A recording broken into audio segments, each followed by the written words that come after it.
This is On the Market, a Bigger Pockets podcast presented by Fundrise.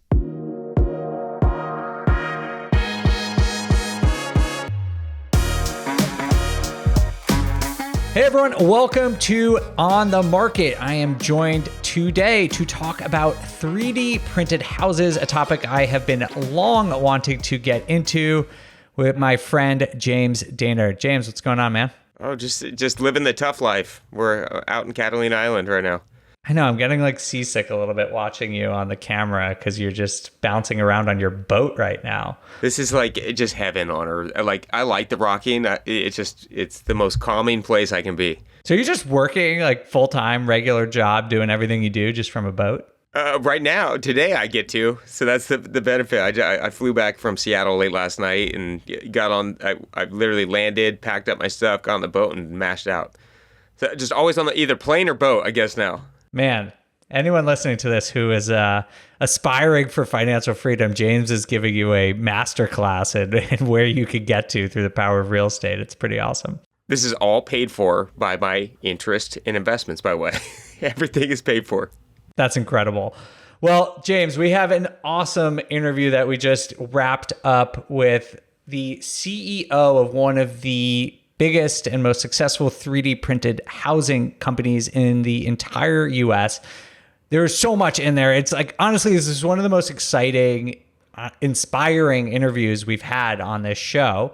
What did you learn from it? And what do you think our listeners, as we're listening to this interview with Zachary, should pay special attention to? Well, I learned that this is no longer just this random idea that you hear about. Like, I mean, I've heard about 3D printing and all, and I'm like, that doesn't even make sense. A printer is going to build a house. That does not make sense. But I guess it does make sense. And not only does it make sense, that it's going to be at our doorstep a lot faster than I was anticipating.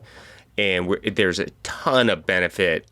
I mean, the benefits that he goes over about building cost efficiencies, how quickly they can, the fact that they can just create their own tools or products that they need right there on site. I mean, those are huge efficiency factors that, you know, he goes through that are the most important part of when you're doing value add construction. Yeah, it's unbelievable what we learned. And I, like you, felt like this is something maybe one day, you know, like, oh, that would be cool. Like the idea of a flying car, you know, but it's like, this is not actually the Jetsons or something in the future. It's actually happening right now. They're building these houses. They have two people who are actually living in houses they already 3D printed. So this is real, and it's probably only going to get bigger. So I loved this interview. It was super, super interesting, a really new, interesting topic to learn about. So with that, we are going to take a quick break and then get into our interview with Zachary, the CEO of Alquist 3D.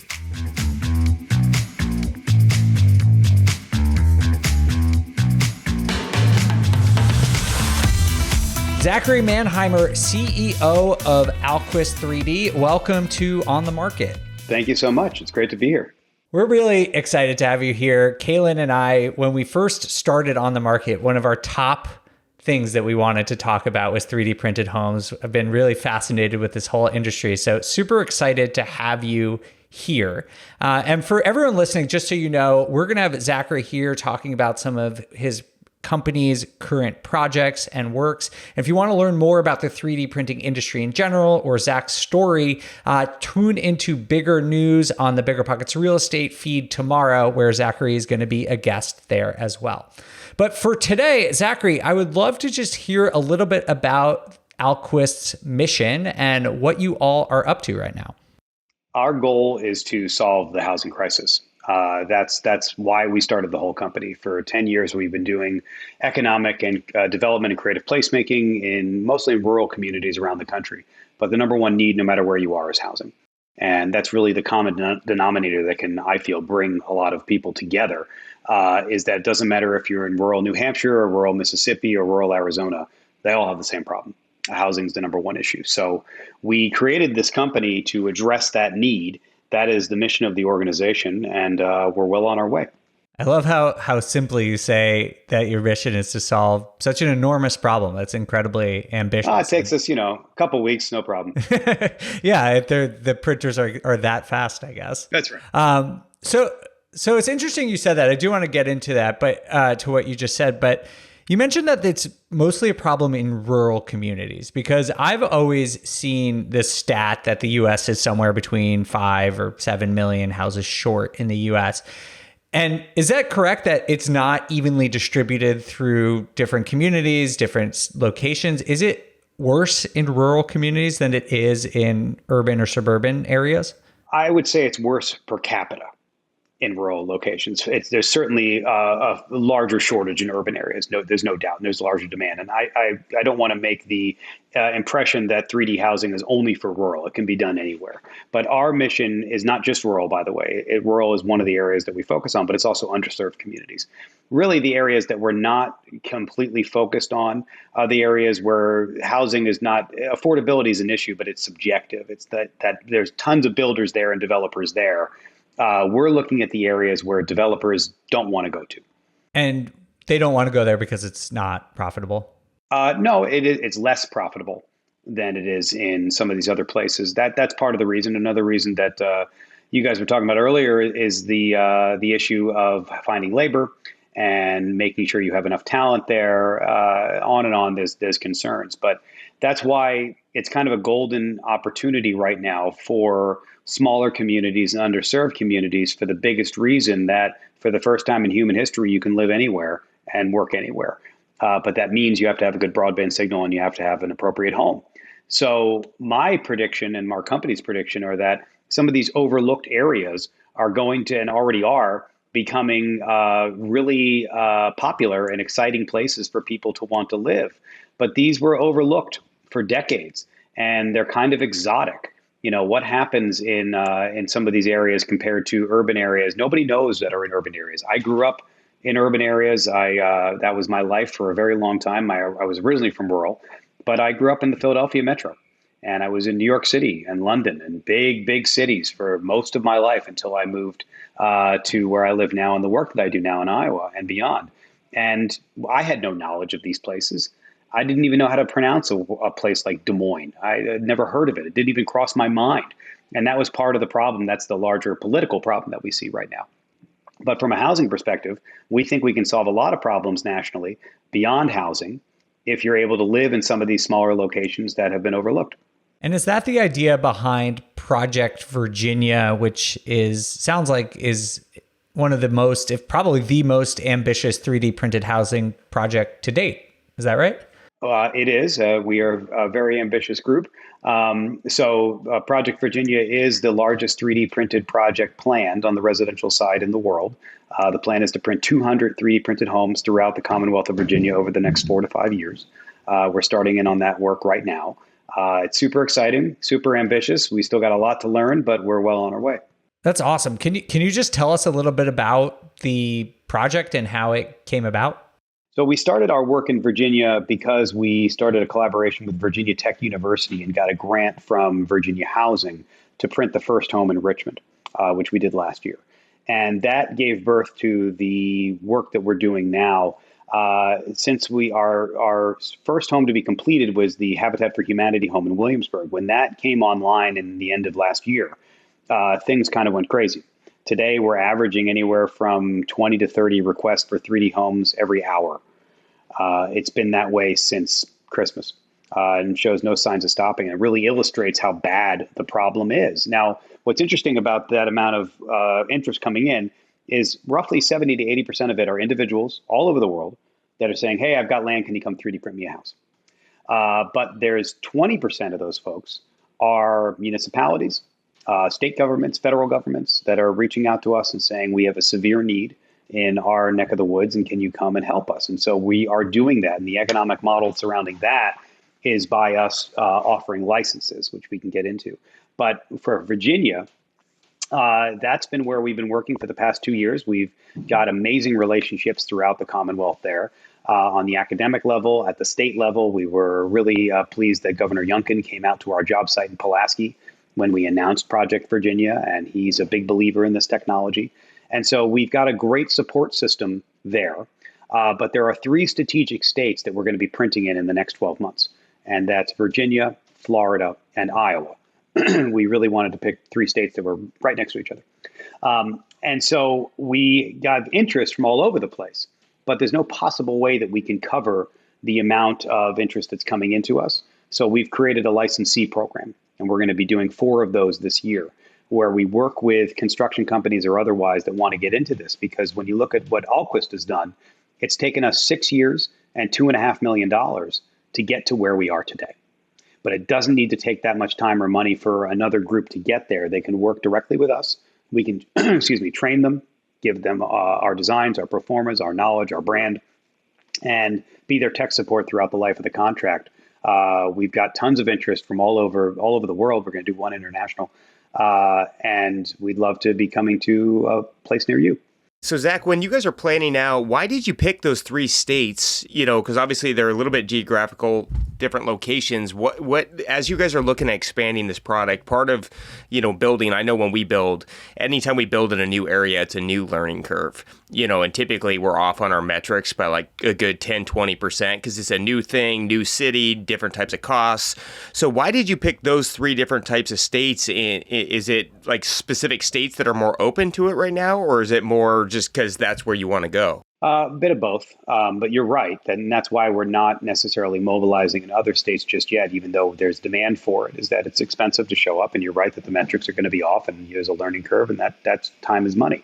So we're heavily looking at that. Virginia, obviously, that's where we have been and historically where we're going to be, or where we've been, and the work that we're going to do. Florida is the hottest market in America, in our opinion, and concrete is very well accepted down there, and the need is huge. And there's some really interesting projects that we're going to be announcing soon for what we're doing. So it was a no-brainer for us to be going there. And we were getting support to help get set up. Iowa is mostly selfish. It's where I live. I live in Iowa City. I want my kids to see the printer, and I want to be able to go to work without getting on an airplane.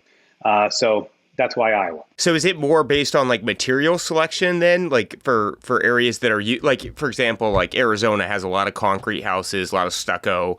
Same with Vegas. Are those the markets you're going to target more just because it's more acceptable for what they're used to seeing? Well, it would be easier there for sure. But frankly, I mean, the need is so great everywhere.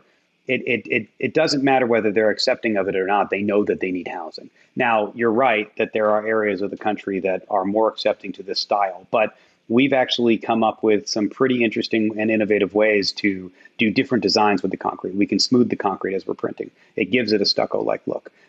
We can imprint upon the concrete. There's a lot of different levels that we can play with. We actually figured out how to do this by accident. Our first print site in Richmond, overnight, unfortunately, somebody broke into the job site and they stole the print nozzle, which is ridiculous because there's nothing you can do with that unless you had a $500,000 printer, but it got done. So, but we didn't let it stop us. Our young printer operator, Eamon, he's a crazy person that always travels with his own personal 3D printer strapped to the passenger seat of his car.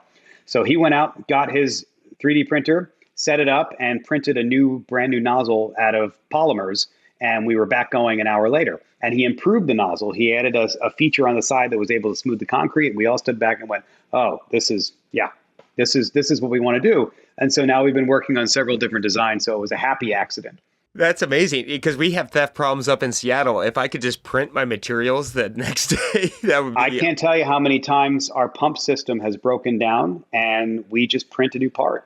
It's unbelievable. Wow. I mean, this is the future. It's not just about construction. And, 3D is about 3D printed houses. And that's the sexy, cool thing that everybody's doing that they want to know about, which is great. But you can print anything. And that's our goal. This is the change that's taking place, not just in the home building world, but the home renovation world. And you go around as if you're obsessed like I am, and you drive around and just take pictures of things that are made out of concrete. And I send it to my construction manager and saying, let's print this, let's try that, let's do that, to the point where he's turned off, I think, any notification from me. But this is the wave of the future that's really going to take place. It's not immediate. It's going to be over the next couple of years. But getting in on this now is very exciting, and there's really no limit to it. It is an amazing. It does just sound like so futuristic. It's remarkable. I'd love to jump into the sort of logistics and economics. So what is often so touted as one of the most exciting parts of 3D printing is the potential cost savings. Can you tell us a little bit about that? So there's a lot of misinformation out there in this world. From our experience, what we would say is the cost savings are there, but they're very, very slight today, 5 to 10% at most. And that's apples to apples versus stick built. Now, when you're scaling it at volume, when you get above 20, 30 homes at a time, that's when the cost savings really show up. Another way is that when we can do multifamily and go vertical. Now, nobody's ever printed above one story in America. It's only been done twice in the world, once in Dubai and once in Germany. That's a whole new world of 3D that's going to be taking shape in the next couple of years. We're looking forward to that. We're experimenting with that, but we're still a little bit of ways from doing that. There's a couple things that have to happen to really show the cost savings, which will be there. We're convinced of that. And the first thing is the printers themselves. They have to get lighter and more nimble and easier to transport, set up, break down. That's the first piece. And so there'll be new printers coming online in the next couple of years. The second thing is the material cost. It is less than lumber, but not far less. And so we need to be able to source material locally. And that's a goal of ours anyway. So that's how we can make our material greener, by using recycled materials, by using plant-based material like hemp and otherwise. We're experimenting with all of that right now. And we're hoping that next year that's going to be ready to go. And the third thing is just experience. There's less than 10 homes in America that have been printed. 2 of them are ours. We've got the only 2 homes in the world that actually have people living in them. It's a very infant moment for this industry. I think I overheard earlier when we were talking before about the electric car industry and how when that first started, it needed tons of subsidies. Same with coal energy, same with solar power, same with any major industry. You have to incentivize it. It's dirty, it's inefficient, it doesn't look great, it's expensive, but it works. This industry is just like that, no different, and it's going to keep getting better as we go. So our prediction is by 2024, 2025, you're going to see significant cost savings, but we also think that's going to happen when the worlds of 3D printed technology and panelization and prefabrication, when those 2 worlds get married. That's the goal, and that's what we're working towards. What does it typically cost per square foot to build one of these houses? Because, at the end of the day, that's really what builders are looking at.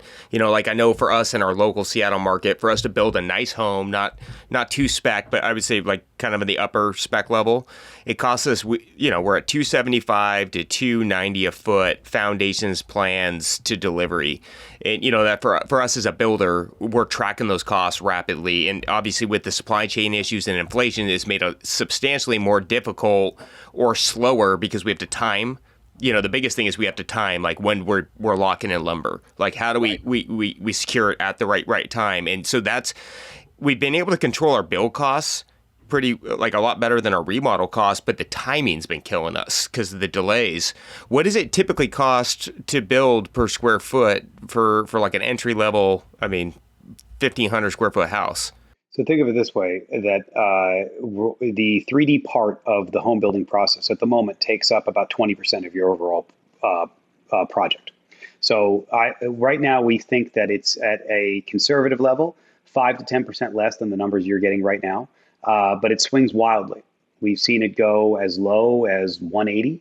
We've seen it go as high as 300 and everything in between. So it really depends on where we are. It depends on what kind of home you're building. It depends on the labor that's available. It depends on the supply chain, just like a home builder like you or anybody else. But we do know there is a cost savings, especially when you're doing in scale, and it's only going to improve. Well, and the timing too, because a lot of us for builders, the debt cost or the soft costs are a huge expense in our performance. A lot of times our soft costs are taking up 20% of the whole margin. And that's because it takes us 9 to 12 months to build a house. Yeah, we can do that much faster. Yeah, and that alone will shred the cost down. That's the big place you're seeing the savings today, yes. How long does it take from grading to completion typically to get that structure complete and finalized off? We got our Habitat home done in 180 days. Okay. And that was a 1,300 square foot home, 3-bed, 2-bath home. Now we had a lot of people helping. There was some volunteer labor, of course, because it was Habitat, but mostly it was a local crew that was doing it. So we believe that we can get these homes done in 6 to 8 months easily. The goal would be to get under 6 months eventually is where we want to get to. But the printing process, if we have good weather, you can print the entire exterior walls of the home in about 20 hours. So that's really where you're seeing your cost savings. And if you're doing a large project and you set up our Black Buffalo printer, which is on a track system, and we can go straight down and print without breaking it down, that's when you get major savings because we can save significant time. What about some of the other costs and time consuming parts? We've been hearing a lot about how long it takes to get permits, for example, to build new construction in the US. And I know this varies dramatically based on municipality, but do you see any obstacles to 3D printing based on permitting, or do you think that certain municipalities might be opposed to this technology? We thought this was going to be a major pinch point for us, and we were fully prepared to wait weeks or months to actually get approved, and that was not the case. There's an education gap, 100%. I would describe every code official that we've talked to as optimistically skeptical for what they want to do. And at the end of the day, what's wonderful about this is that it's concrete. It doesn't have to be a special concrete. In many cases, it is, and that just means it's more reinforced and stronger.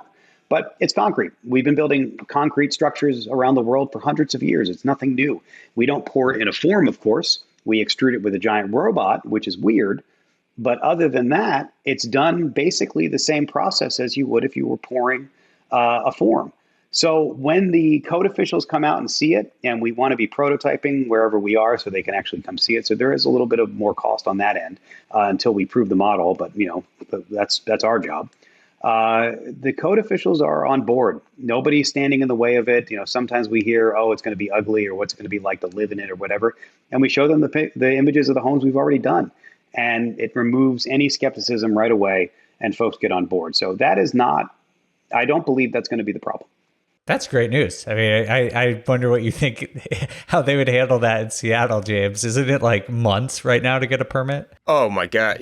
On our single family in Seattle, it takes us 9 months to get a permit, 6 to 9 months.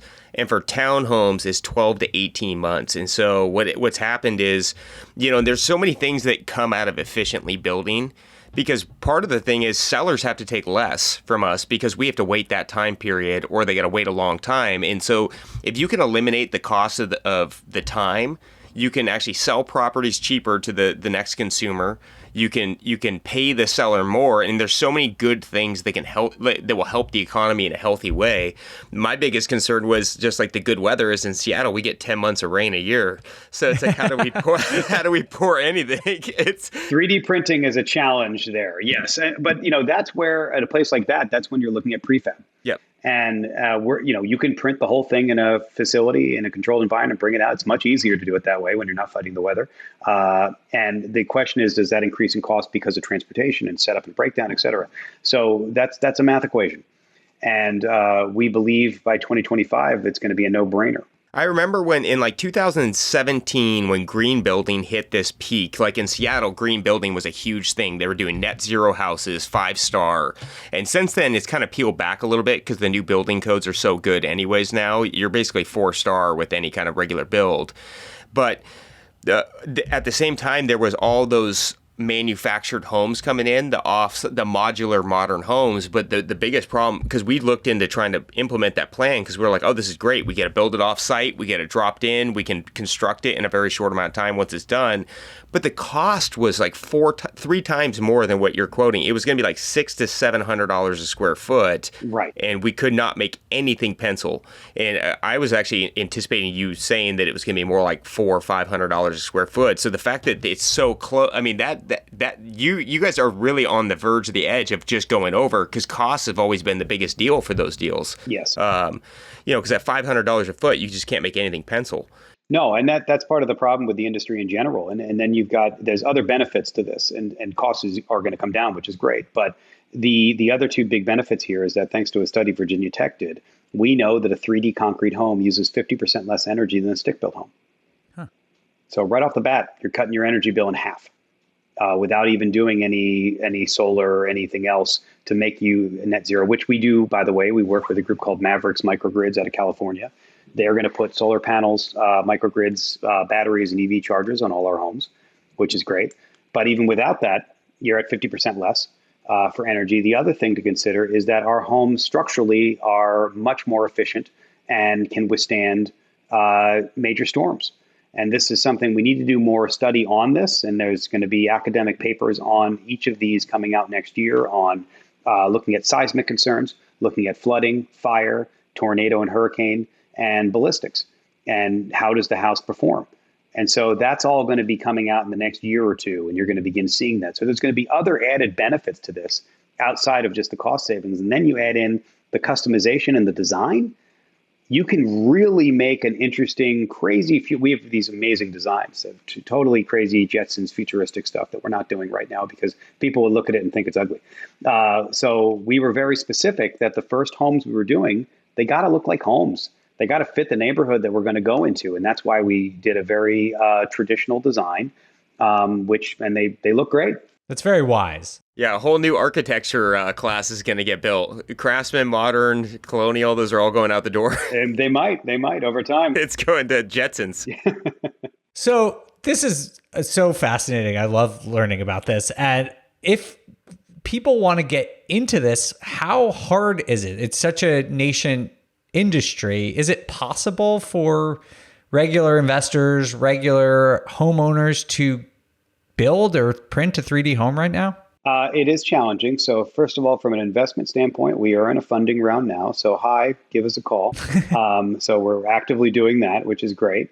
But just for the homeowner who wants to get into it, it is a challenge. We are not taking orders to go do one single home at the moment. It doesn't make sense financially. That will change by 2024 is when we will start doing that.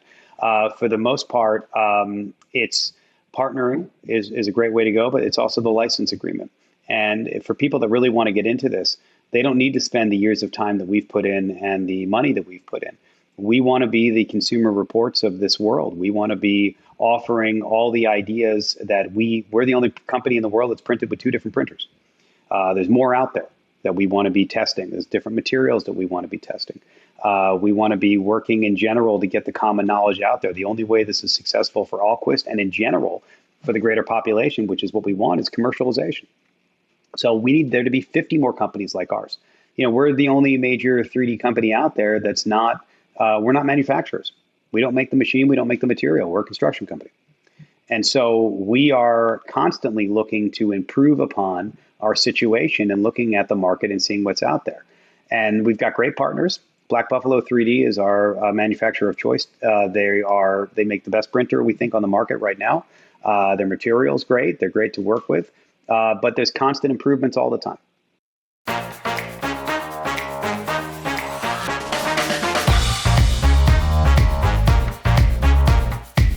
You mentioned earlier about licensing. Can you tell us more about that? Yeah, this is a great way to really get into this world. And like I was saying before, you don't need to spend the 6 years and $2.5 million that we've done to get to this point. So if a group wants to get into this, we look at strategic locations where we're going to be offering this. And we've got 4 that are running right now. There's about 16 or so different groups that we're talking to all over the world. Many of them are here in the States. There's a couple international. So they would work where they partner with us. We give them our knowledge, our brand, our designs, our pro formas, our curriculum, so that this can be taught where they are. And then they get access to all of our ongoing R&D. We've formed a community amongst all of these groups. So we talk every 2 to 3 weeks. We share war stories, and inevitably one group over here says, we had a problem with this. And this group over here says, oh, yeah, we had the same problem. We fixed it like this, which is tremendous. And that's just going to continue. So the relationship lasts for a couple of years, and then that group goes and becomes their own entity, or they continue to partner with us. But we want to stand up the industry.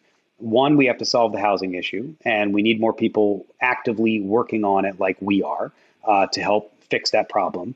And secondly, we need more workforce development. We have to get young people back into the trades.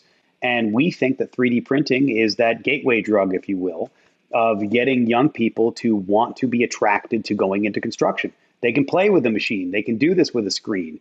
And we're already seeing this in Virginia as we spread the word. So we're going to have a curriculum that'll be ready next year that we're going to offer to community colleges and high schools And we know that there's hundreds, if not thousands of people eventually that'll go directly into the job market and can get a high paying job in additive manufacturing, working not just with our company, but with the companies that are going to be widespread all over the place.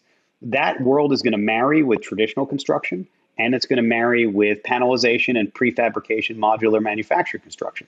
Those worlds are going to get married, and we're going to create lots more jobs. But we have to have a strategic approach. Groups have to take the initiative and get it moving. It is challenging, but we're proving, as well as our colleagues, that it's not only possible, but it's going to be thriving soon. James and I are both frozen. You froze our brains. Yeah. I literally, what just popped into my brain was because he's talking about how efficient this is going to be, and it doesn't work in like wet weathers or different coastlines. I'm like, the path of migration for affordability could be rapidly changed right now. I'm like, do you just go out and start buying really cheap, large plots of land in dry areas that could be developed because you can pick it up so cheap right now if that's where the migration is going for affordability? Now, I'm like, as you're talking, I was like, what should I go buy right now? What should I go buy? Well, let's do it together. I mean, this is where we see this happening. We had the same idea. We are doing that.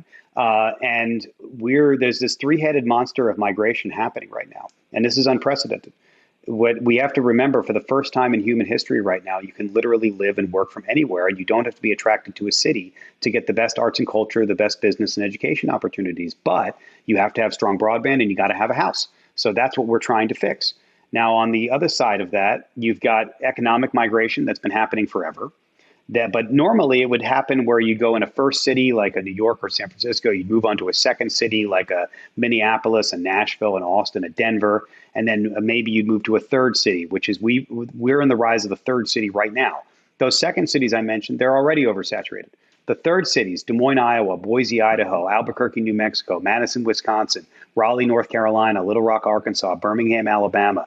These are the cities that are gaining population today at almost the same identical rates per capita that San Francisco saw 100 years ago. It's the same thing that's happening. And our prediction before COVID was that those third cities were going to hit saturation levels sometime between 2030 and 2035. But everything's changed now because of COVID. People are going from first cities to sixth cities and everything in between. And so you've got economic migration, you've got pandemic-based migration, and then I think the biggest driver is climate migration, to your point, where we see people not wanting to live where there's natural disasters all the time.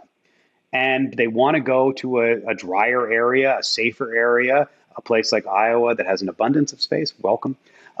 This is what's happening around the country right now. So we are targeting, we have a very close eye on where we think those markets are. We are acquiring land in those areas. And exactly to your point, we intend to build specifically there as we see these growing patterns continue. Do you think at some point you guys are going to come in and plan like a whole city with 3D print? Like, here, we're going to do our shopping center, our malls, our housing. Like, you're just going to construct cities at a time. Absolutely. I mean, this is already happening in Southeast Asia, not 3D printing. That's part of it there. But they're building entirely cities that float. I mean, that's way beyond anything that we're talking about. But yes, we will be doing all of that. And it's not just going to be out of concrete. It's going to be out of multiple materials that you can do these areas in. And when you really, like, I hate planned communities. I think they are vanilla and boring, and it's a big problem with our country and where people are choosing to live in areas that are just blah. But that's completely changing. There's planned communities that I've been to. There's a great one in Florida called Babcock Ranch, which is just they planned it correctly. It has exactly what you want to have there. And so we know how to do this properly. The future of shopping and retail has changed. And so when you talk about a planned community, you're going to build Zoom communities. When we design these homes now, they have to be designed with an area for people to be able to work from home, have to be designed with an area for where their kids are going to be if they have childcare, designed for an area for a business if they want to have that in their home as well. That's the future. That's where we're heading. So when you think about that in retail, if you're not walking down the street to go to a store anymore, what does the future community look like? We have active discussions about this all the time. That's the work that my other group, Atlas, does, where we design these areas, or in many cases, redesign rural communities to meet the future that can overtake the areas in urban right away. How far off do you think that is, Zachary, to the point where you reach scale? First, I guess two questions. One is, at what point do you think you'll reach cost efficiency? Because I know part of your mission is to provide sustainable and affordable houses. And it sounds like right now, not at the point where the cost savings is very considerable. What point do you think we get there? And then at what point do you think we'll be reaching what James just asked about, where it's more than individual homes, but we're seeing large scale developments with 3D printed technology? I think the major cost change is going to happen, in the next 2 to 3 years. You're going to see that shift. I think at the same time as when you're going to see what James is talking about. You don't just have to print houses. You can print virtually anything. And that's the world that we're going down as well. So I think this is going to happen faster than people think. I think that people are not necessarily ready for it just yet, and it's going to come upon them before they know it. But with the research that we do every day and the groups that we're talking to, it's going to be a widespread market pretty quickly. I would say 2025, 2026 at the latest when you see this really take root. My goal in life was to always build a skyscraper and put my name on the top of it. So now I have I can build a whole city. This is even better. There you go. That's a lot easier. Does that mean whoever builds it, do they get to be the mayor too? Why not? You can make your own rules. I'm reading a book right now called I think it's called the Atlas of failed countries or something like that. But it's all about people that started countries that lasted for like a year or two, and they were definitely the governor or the president or the mayor at the time, and it didn't go very well for them. So it's short-lived. Short-lived. Yes. Zachary, this has been a really insightful conversation. What else do you think our audience should know about the 3D printed industry? I think they should know that it's rapidly approaching and becoming commercial in the next couple of years. I think there's still a lot of experimentation to do. There's also a lot of misinformation that's out there, which is unfortunate about this industry. So do your research. If you have questions, we're an open book. We love to answer them. We love to talk about what real costs are and the direction for where this is going. And there's some really great people out there doing this work. But be careful about the information you have. Do your homework and reach out. We'd love to partner. That is a great segue to my last question. Zachary, if anyone in our audience wants to connect with you, what's the best place to do that? Hit us up on our website, alquist3d.com. We're pretty responsive. And follow us on all of our social channels. We're pretty big on TikTok. If you look at the Layer Lord, that's Ayman Hussein. He's our 3D printer operator. I think we've hit 1 million followers at this point and something crazy, millions and millions of views. The Time Magazine just did a story about it, which is nuts. But it's very satisfying to watch it. He has fantastic musical selections that you can listen to while you watch the printer print. It's a lot of fun. But follow us on there. We're constantly updating that as well. Great. Zachary, thank you so much for joining us on The Market. And if you want to hear more about Zachary's story and more about the 3D printing industry in general, make sure to check out the episode that comes out tomorrow on the real estate show with myself and David Green. Zachary, thanks again. We'd love to have you back in the future to learn more about what you and Alquist 3D are up to. I'd love to. Thank you, guys. This was a pleasure. Thanks, Zach.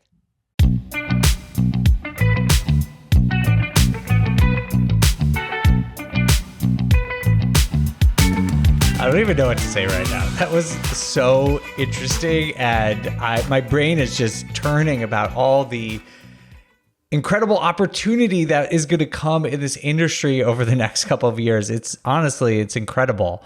What do you think about all this? I think I need to start calling land brokers across the U.S. because that's in dry places. Yeah, because I've always been really, out of doing production real estate, we're doing a lot of different things in building. Like, it's always the headache of having too many bodies on your site, juggling people's personalities are usually the worst part on the job site. And the fact that this will eliminate 70% of them and build it cheaply or more affordably, and you can get it done efficiently, that is the dream for all builders. is to be able to cut costs. And I had no idea that their costs have gone down so much, because I thought they were about double from what I had heard. So the fact that they are running almost in line with what we're building at, or a lot of local build, I mean, that's actually, they're building around $300 a foot, and in California it's like $400 or $500 a foot. So they are shredding certain cost already, which is pretty amazing. That's unbelievable. Yeah, I think, like we talked about, this is just the tip of the iceberg. Like, the technology, it sounds like it's good enough to build homes, but it's not reaching the point of efficiency. You know, like, they're getting to, what they say, 180 to like 270 a foot to 300 on the high end. But like, that's when they're still learning, you know, like, once they start to figure this thing out and how to do this at scale, like, they could be printing all the time at 180 or 200 a square foot for really nice homes. It's honestly, it just feels like this is going to be the future. I don't know. Maybe I'm just drinking the Kool-Aid right now, but it really feels like this has the potential to totally change the way homes are built in the US or everywhere, the world. Yeah, and what's happening in the economy too, it's like labor's gotten so, I mean, that's why we're seeing all this inflation and everything, right? Labor's so expensive. Materials are hard to come by. So you're literally fixing the two most major issues. And I do think this is going to be the future. I mean, it's kind of like the internet when it was dial-up at first. It was kind of like, what's this internet thing? I remember when I was a kid, it was like we plugged in, it was slow, it was clunky, you would get some things done. And I do agree, like, they're just in the beginning. And once they become really efficient, I think they're going to reduce the cost by like 35%. But then not only that, they're going to be able to perfect the design and the implementation of where it becomes a very high demand thing. Because if you look at 3D houses right now, they kind of look like huts a little bit. But as that improves and the marketability of it improves, I don't think anybody's going to be swinging hammers much longer. Like, I mean, and I did not really realize how quick it's coming. But that could, by 2035, there could be a lot less bodies out there swinging hammers and doing everything else if they're really building them at this cost. It sounds like one of the biggest challenge is honestly going to be training the people to do this, because, you know, I was talking to Zachary earlier before we even got on, and he was saying that while it will reduce the amount of people who are on the job site, they actually think it's going to create more jobs in, you know, designing new types of homes, designing the software that's used on the printer. So like you said, it might pull people off the job site, but it actually might create a whole new industry. And I actually thought one of the things he said that was really interesting is that, you know, they're trying to work with high schools, vocational schools, and colleges to train people to get to start using these things. And, you know, we hear a lot, I don't know, I'm sure you do too, a lot of people, young people who want to get into real estate, who don't necessarily have the capital to invest right now. That could be a really cool cutting edge way to get into the industry right now, is learn how to use a 3D printer. Be on the cutting edge of something that's going to potentially reshape the entire real estate industry. It's probably a good paying job, and you can use that to invest. Yeah, no, I wonder what that will do. I was just thinking about that. So, you know, like Boeing, they pay their people pretty well, right? They're engineers. They run like a production scale for planes. Because they run off that Toyota model where they're building it as they're moving it on a conveyor belt. And so I kind of envision that happening the same way. But then again, if you compare like a framer's wage versus those guys' wage, I mean, that's like 1/3 the cost. So I wonder what the average, I mean, it could actually produce a lot of high paying jobs in the US too. Because, I mean, to be like a structural engineer or a machine mechanic, typically you're making substantially more than someone building on site. I wonder what that's going to do to the whole demographics of the building community, though. Is it going to look completely, is it going to be built by people in lab coats instead of people with tool belts? Yeah, that's a really good question. I don't know. That story you told about the printing nozzle is crazy. They just like printed a new part. They were just like, oh, that thing broke. Let's just go make a new part right here on site. That just like felt like Star Trek. Like, I don't even understand. Well, we were just at one of our job sites the other day. All the scaffolding got stolen. So the siders showed up and it's all gone. And I literally was thinking about, like, wouldn't that be awesome if my project manager could just print new scaffolding right there? Like, hold on, guys, give me 2 hours. Let me get this back ready to go. That's unbelievable. Yeah, and especially with all the material shortages right now, if you could have some flexibility about essentially sourcing your own products or finishes or whatever. Like that's right now, it's just exteriors that they're building, but it sounds like it could realistically in the next 10 years or so be anything. You could be printing sinks. You could be printing vanities. You could be printing anything. Yeah, a minimal modern concrete look is coming. That's going to be the look on everything. Because you've seen those houses, right, that are just solid concrete, industrial windows. They have no siding. They're very minimalist looking. Yeah. And it's the look they're going for, but the Wi-Fi sucks. Oh, I bet it does. the Wi-Fi never works.